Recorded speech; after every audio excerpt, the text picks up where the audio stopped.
ইয়া দেখিছানে বৰষুণ নোহোৱা কি অৱস্থা হৈ আছে। আৰু এতিয়া মই তাকে পানী অলপ দিবলৈ আহিছোঁ।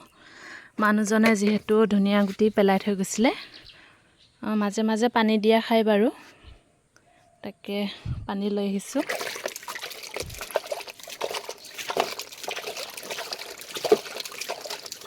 দহ টকাৰ ধনিয়া গুটি অনা খাইছিলে, যি কি হওক নহওক বাৰু এসাঁজ খাব পালেই হ'ব। 10 টকাৰ ফুটিছে কেইটামান।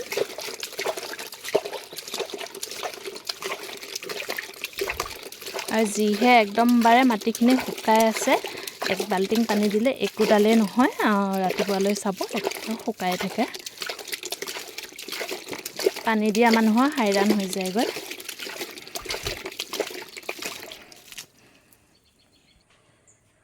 এতিয়া ফাইনেলি পানী দি হৈ গ'ল। আৰু এই গছ দুজোপি দেখিছেনে, মেলাৰ পৰা লৈ আহিছিলোঁ, ইমান ওখ ওখ হৈ গ'ল। এতিয়া বাৰু পাথৰা দিন যিহেতু পাত সৰি একদম লটকা হৈ আছে। আৰু সেই কাষৰ জুপি হৈছে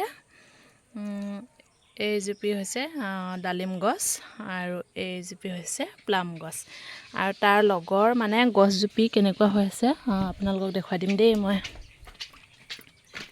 একেদিনাই অনা একেদিনাই ৰোৱা, এই চাওকচোন লেচু গছজুপি একদমবাৰে সৰু হৈ আছে। আনোতে যিহেতু ফুল ফুলি আছিলে, এতিয়া বাৰু ফুলা নাই। 3 বছৰ হৈ গ'ল, ফুলে ফুলা নাই। ইয়াত দেখিছেনে।